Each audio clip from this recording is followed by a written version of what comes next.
Bueno, pues pendientes de todo esto que se está cociendo, Gonzalo, pendientes del desarrollo del conflicto en Oriente Medio.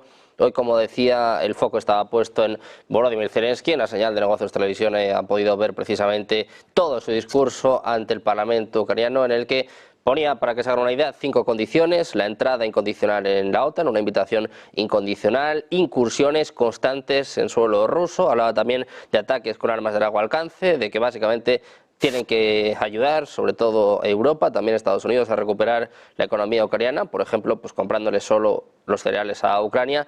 Y por último, también hablaba de que tiene que haber una especie de fuerza disuasoria, una fuerza no nuclear estratégica que disuada a Rusia de nuevos ataques. Básicamente una propuesta de máximos. Gonzalo, quiero saber si estás sorprendido sobre este plan de la victoria de Zelensky, que pone muy complicado, desde luego, que el conflicto se pueda solucionar. Decía él para el año que viene. Con esta propuesta igual nos tiramos unas cuantas décadas, más bien, ¿no? Sí, aparte, Sergio, una cosa, el plan de victoria en teoría era un plan para cómo terminar la guerra de Ucrania. Es decir, la presentación, porque ya lo presentó en Estados Unidos, ahora le queda discutirlo con la Unión Europea, pero es el plan de victoria, que es un plan, se supone que, oye, ¿cómo vamos a hacer con esto? ¿Vamos a tener ad infinitum esta guerra abierta o hay algún plan para que esta guerra termine? Sí, hay un plan para que esta guerra termine. Vale, venga, vamos a desplegar ese plan y vamos a comentarlo al detalle. ¿Cuál es el plan para que la guerra en Ucrania termine? Incrementar la fuerza militar contra Rusia. Vale, o sea, vamos al punto muerto inicial. Es decir, incrementar la fuerza militar contra Rusia, contra la primera potencia nuclear del mundo, que ha advertido hasta el infinito ya que si es atacada con armamento de la OTAN, responderá a la OTAN en su ataque. Es decir, que si la solución para acabar con el conflicto de Ucrania significa desplegar con más fuerza todavía, a incrementar la apuesta, por decirlo así. Es decir, nos dijeron en 2022, acordaros, a Ursula von der Leyen diciendo que es que los rusos estaban utilizando microchips de lavadoras para poder mantener los sistemas militares, ¿no?, y defensivos que tenían y de ataque. Que Putin estaba acabado, que era cuestión de tiempo que el régimen de Rusia cayese, que las sanciones a Rusia pondrían fin y provocarían tal crisis económica en Rusia que acabaría con el derrocamiento de Putin.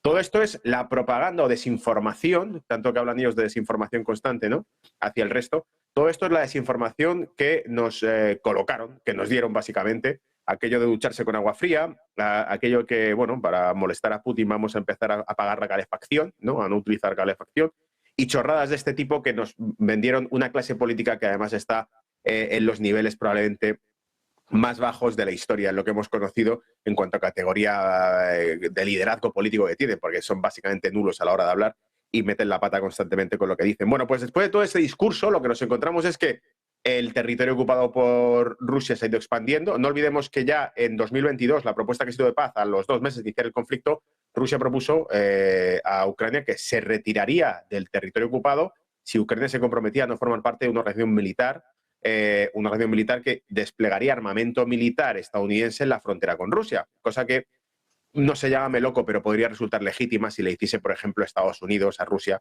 en la crisis de los misiles. Oye, no podéis desplegar misiles balísticos en Cuba porque están muy cerca de Florida, ¿vale?, y de Estados Unidos.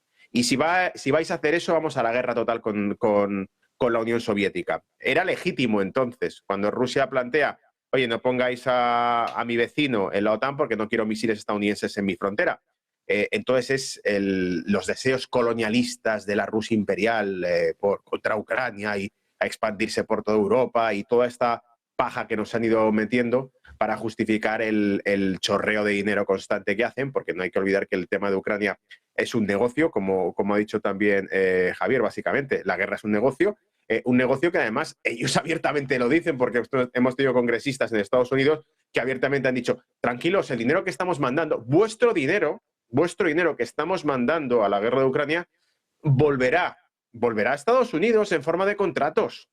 No exactamente a Estados Unidos, sino a compañías privadas que casualmente en muchos casos terminamos descubriendo que son las que donan a las campañas de estos políticos. O sea que es un reciclaje de dinero, básicamente, de mandarlo fuera con algún pretexto para poder luego terminar en otros lares, ¿no?, ese capital, pero que desde luego no tiene como objetivo último defender la democracia y la libertad, básicamente porque CBS, una compañía estadounidense, ¿no?, la compañía CBS News hizo un documental muy bueno hace tiempo, y que además publiqué en redes sociales el tweet que ellos mismos habían publicado sobre el documental, donde explicaba que estimaban que prácticamente tras un documental investigación que habían hecho ellos, el 30% del capital de los fondos que se mandaban a Ucrania, solo el 30% terminaba como ayuda directa a la línea del frente. Es decir, que el 70% restante se iba, pues bueno, en migajas, ¿no? De una mano a otra se iba quedando pegados los billetes hasta que llegaban a la línea del frente y por lo tanto por eso no funcionaban. Así que en este caso creo que la postura clara es obvia, es el conflicto ucraniano no se resuelve, Rusia cada vez tiene más territorio ocupado y la única solución que tienen la élite neoconservadora, que hemos escuchado frases auténticas joyas en Estados Unidos por parte de políticos o congresistas estadounidenses, como por ejemplo la frase de decir que Rusia podía ser ocupada en cuestión de días por parte de Estados Unidos. O sea, un ataque contra Rusia, Rusia no aguantaría, en días sería ocupada, podría ser básicamente conquistada Rusia. ¿Quién le puede caber esto en la cabeza? ¿Cómo es posible que algún político estadounidense sugiera esto como idea, la diga abiertamente, porque esas declaraciones fueron públicas y las compartí también en redes sociales, lo diga abiertamente que Rusia puede ser destruida, atacada y destruida en pocos días? Y esto lo hizo un político estadounidense. ¿Qué clase de descerebrados tenemos en la administración que pueden hacer ese tipo de declaraciones poniendo en riesgo la estabilidad global de países enteros y la vida de miles y miles de personas, si no millones? Porque evidentemente Rusia no es un país, por decirlo así, blando, que se vaya a doblegar ante ese tipo de amenazas, sino que más bien tenemos un país belicoso enfrente. Es un país que, si tiene que decir entre eso, evidentemente va a lanzar los misiles, como ya dijo Vladimir Putin. Me parece que en 2002, en uno de los discursos que hizo con la expansión de la OTAN ya entonces, dijo esa frase lapidaria, esa frase siniestra, que pueden buscar la audiencia a través de las redes sociales porque encontrarán extractos de aquel discurso, donde dijo: lamentablemente todos sabemos cómo va a terminar esto. Ese lamentablemente todos sabemos cómo va a terminar esto, para mí tenemos a descerebrados que hablan de la guerra nuclear como si fuese un jardín de infancia, que no va a pasar absolutamente nada, y que ponen evidentemente en el punto de mira no solamente a población civil rusa, sino a población civil estadounidense. Porque evidentemente, y esto también lo dijo Lavrov, el secretario de Exteriores de Rusia, ha dicho, son tan estúpidos que creen que si hay un conflicto total con Rusia, Estados Unidos no va a ser atacado. Es decir, si hay un conflicto total de la OTAN con Rusia, Europa va a ser atacada, pero Estados Unidos también será atacado. Y esto lo ha tenido que recordar el secretario de Exteriores de Rusia, diciendo, pero que nadie se equivoque con esas estúpidas declaraciones pensando que esto es un problema que, bueno, barrerá en Europa y ya entonces nosotros nos quitamos de la ecuación. El único político, en todo caso, y fíjate lo que estoy diciendo, que ha hecho alguna declaración sensata ha sido Donald Trump cuando le han puesto contra la pared ese fanatismo, esa maquinaria mediática estadounidense que le decía en una entrevista en CNN, pero usted quiere que gane Ucrania o que gane Rusia, mójese, dígalo sí o no.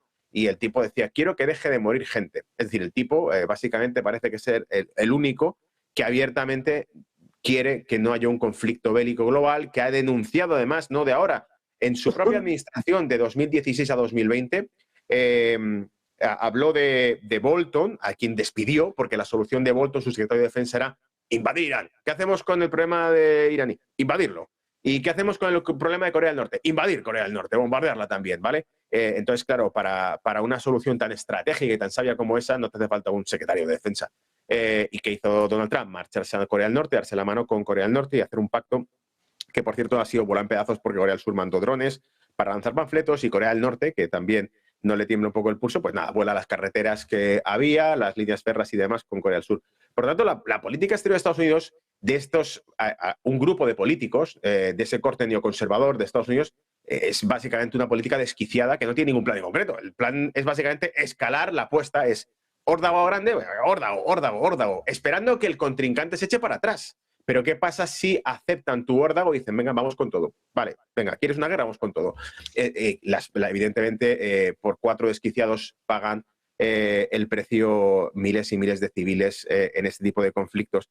Por lo tanto, en mi opinión, esa es la desesperación. Y evidentemente, Zelensky, volviendo a la pregunta original y el plan de victoria, Zelensky ha dicho hace pocas horas que están en guerra con Rusia, que están en guerra con Irán y que están en guerra con Corea del Norte.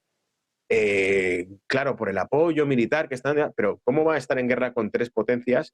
Primero, que son el eje del mal de Estados Unidos. Por lo tanto, Zelensky ya, que ni siquiera es presidente porque acabó su mandato hace meses, no sabe ya qué hacer. Es decir, es un personaje que, y dicho de otro modo, que también lo hemos repetido en alguna ocasión en estos programas, que históricamente todos estos personajes han acabado todos mal. Es decir, todos los personajes que han sido aupados utilizados por ellos mismos, a San Hussein, le pasó a Gaddafi, le pasó al propio Bin Laden, y tenemos a Zelensky también ahí, financiado por Estados Unidos y por la CIA, y veremos cómo termina.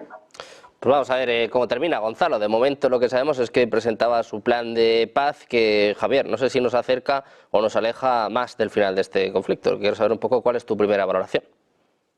Pues mi valoración, y para permitir también al otro compañero, a Paco, es lo que decía Gonzalo. Veo la fábula de la lechera, del cuento de la lechera en fábula de La Fontaine. Veo a un Zelensky convertido en una lechera siniestra, porque además está haciendo unas propuestas que lógicamente la guerra tiene su propia lógica y conduce a resultados muchas veces diferentes de los deseados, sobre todo inesperados. Más aún, cuando los errores que se están cometiendo por la administración de Estados Unidos y esos think tanks neoconservadores tan inteligentes, tan analistas, que hacen unos análisis dafos justamente como si estuvieran borrachos o colocados, es sobreestimar la importancia de las decisiones que pueden tomar los otros liderazgos que tienen en contra. Es decir, se está alejando el centro de gravedad incluso de la propia voluntad de buscar ya a estas alturas la hipótesis, por ejemplo, que había en el 2022 de una solución pacífica era viable entonces, 2022 y hasta parte del 2023. Ya esas soluciones, las propias declaraciones incendiarias, las propias irresponsabilidades de políticos y letrados y colocados, interesados en sacar ganancias de lo que es la guerra, hace que la propia guerra tenga su propia dinámica. Y por lo tanto, lo que antes era no una anexión, sino un deseo del Donbass, de una propuesta de que fuera, por así decirlo, una autonomía dentro de Ucrania, hoy día es un aire fresco demográfico, la incorporación de Ucrania, de esa parte de Ucrania, por el proceso de autodeterminación llevado a cabo en el Donbass, es aire fresco poblacional para Rusia. Los costes de reconstrucción a medio y largo plazo se van a pagar con las propias riquezas minerales industriales de esa región y entiendo que Moscú no va a aceptar unas negociaciones después de casi ya vamos al tercer año de guerra en las cuales sea poner todo en el punto de partida. Es decir, incluso J.D. Vance, el candidato junto con Trump para vicepresidente, habla ya de una paz, pero cediendo terrenos. Es decir, de el uti possidetis, lo que ya posees lo vas a seguir poseyendo, y más aún cuando ha habido procesos de incorporación por parte de las poblaciones que querían en el Donbass no ya ser solo autónomas, sino ante las masacres de 2014 no quieren ser solo autónomas, quieren estar dentro de la Federación de Rusia. Por lo tanto, el plan de paz, y termino, de Zelensky, pues es el cuento de la lechera, vuelvo a repetir, de La Fontaine, pero de una lechera que va a terminar muy mal, como ha dicho Gonzalo. Todas estas lecheras colaboracionistas terminan, pues como terminan, en una cuneta a lo Gaddafi o destrozados como un Saddam Hussein. Paco, pues quiero saber un poco también cuál es tu conclusión, tu valoración de este plan de Zelensky. Decía yo que es una propuesta de máximos, habla de una entrada incondicional en la OTAN y sobre todo incursiones continuas en territorio ruso. Así parece muy difícil negociar. A ver, alguien que habla de máximos cuando está perdiendo una guerra está fuera de la realidad. Se ha situado fuera de la realidad. Y el problema de Zelensky no es solo Zelensky, es la administración Biden-Harris, que está dando tumbos. Con unas elecciones a la vista, ya pronto, hace poco ha habido unas graves inundaciones en Carolina del Norte y no hay fondos para ayuda a los damnificados de Carolina del Norte, mientras siguen aprobando nuevas remesas de apoyo financiero a Ucrania, que ya sabemos que gran parte de él acaba en los bolsillos de jerarcas del régimen, y más armas, ¿no?, que al final son para engordar el complejo militar industrial estadounidense, ¿no? Ha salido a colación el tema de los neocon, ¿no? Una definición, ¿no?, que de hace tiempo ya, ¿no?, que siempre se relacionaba con el Partido Republicano. Lo curioso del asunto ahora mismo es que los neocons son el Partido Demócrata. El otro día vimos, por ejemplo, como John Kerry, uno de los prebostes del Partido Demócrata, que incluso fue candidato a la presidencia y que participa en la administración Biden-Harris como asesor, dijo textualmente en una conferencia que hay que acabar con la libertad de expresión porque pone en peligro la democracia. En fin, John Kerry dice que hay que acabar con la democracia porque pone en peligro la democracia. Es decir, han entrado en una carrera enloquecida que no sabemos muy bien a dónde lleva, ¿no? Porque de cara a las elecciones les va a hacer ganar votos esto. Ni en el electorado republicano ni en el electorado demócrata. Cualquiera que tenga dos dedos de frente, aunque, bueno, algunos habrá en Estados Unidos que tengan dos dedos de frente, suponemos, ¿no? Pues no entienden qué está pasando y qué está haciendo la actual administración Biden-Harris con respecto a Ucrania y con respecto a Israel. Y en cuanto al llamado plan de paz de Zelensky, que es un plan de guerra, en realidad, porque plantea en primer lugar como condición sine qua non el ingreso de Ucrania en la OTAN, que ya ha sido declarado por Rusia como declaración de guerra. Es decir, planteas un plan de paz que es directamente una declaración de guerra contra Rusia. De guerra de la OTAN contra Rusia, ¿no? Porque Rusia ya lo ha dicho. O sea, el ingreso de Ucrania en la OTAN sería una declaración de guerra. Bien, Zelensky está fuera de la realidad, porque claro, habla de mantener los ataques frente a Rusia, nuevos planes para la guerra, y a la vez, ¿qué está pasando? Están perdiendo la guerra. En las últimas semanas ha caído Ugledar, que no solo era una localidad del Donbass, era el bastión más fortificado del frente del Donbass por parte del régimen de Kiev. Lo estuvieron fortificando durante una década, desde que comenzaron la guerra en 2014, ¿no? Bien, pues Ugledar ha caído y ya está en manos de Rusia, ¿no? Y la brigada de élite 72, quiero recordar, que es la que defendía Ugledar, que era una brigada de élite, la flor y nata del ejército ucraniano, que defendía esta posición, esta fortaleza, ha sido aniquilada con un 92% de bajas. Es decir, solo un 8% han logrado escapar de Ugledar, ¿no? Por otra parte, el ejército ucraniano, para suplir todas estas bajas, que son constantes, está llamando a filas no solamente a los que encuentran por la calle y los secuestran con violencia y los meten en furgonetas, sino también personal de apoyo del ejército, como cocineros y conductores, que ahora están siendo derivados a unidades de élite del ejército ucraniano. Es decir, cocineros y conductores a unidades de élite. Es decir, ¿qué papel pueden tener esas personas en el frente, ¿no? ¿Y qué está pasando además? Pues que los soldados están desertando masivamente. 100 soldados en las últimas semanas, acontecimientos que ha habido, aparte de lo de Ugledar. La 123 Brigada, una de las más importantes del ejército ucraniano. 100 soldados desertaron de inmediato, es decir, sin anuncio previo de sus posiciones. Y el comandante de la brigada se pegó un tiro en la cabeza. Es decir, esta es la situación en el frente ucraniano por parte de las tropas del régimen de Kiev.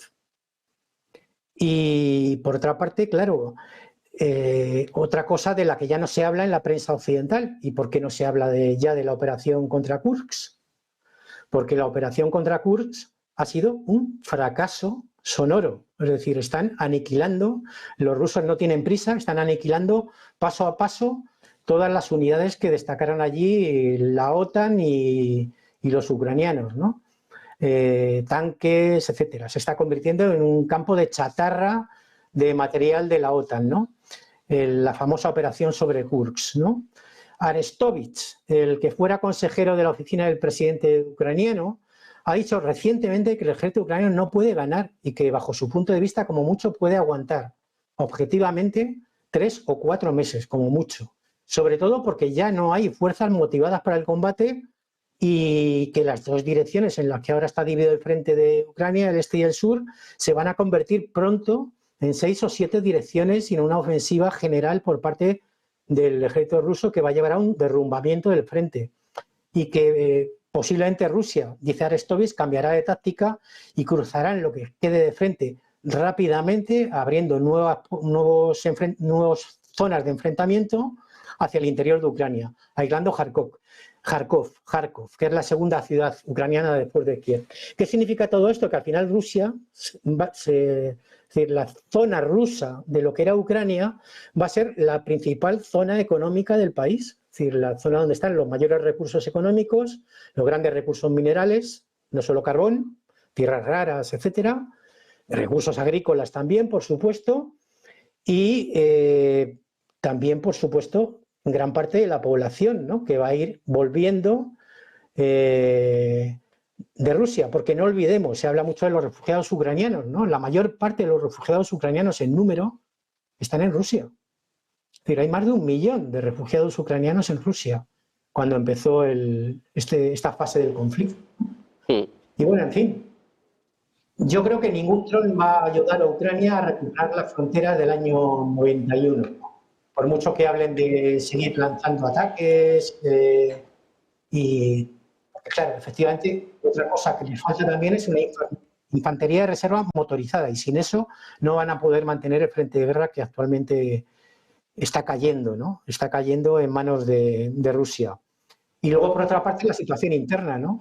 Los escándalos de corrupción en el régimen, con las riadas de ayuda de miles de millones de dólares y euros, y el malestar social. Estamos viendo todas las semanas vídeos de gente intentando impedir que secuestren a personas en la calle para llevarlos al frente, ¿no?, como carne de cañón, ¿no? Pues desde luego, Paco, como estamos contando, una situación complicada la que hay para Ucrania con este plan de Zelensky, que no sé yo si va a ser el plan que conduzca desde luego a la paz tanto a Ucrania como a Rusia. Muchísimas gracias a los tres por estar con nosotros un día más. Gonzalo, Paco, Javier, placer teneros por aquí. Muchísimas gracias.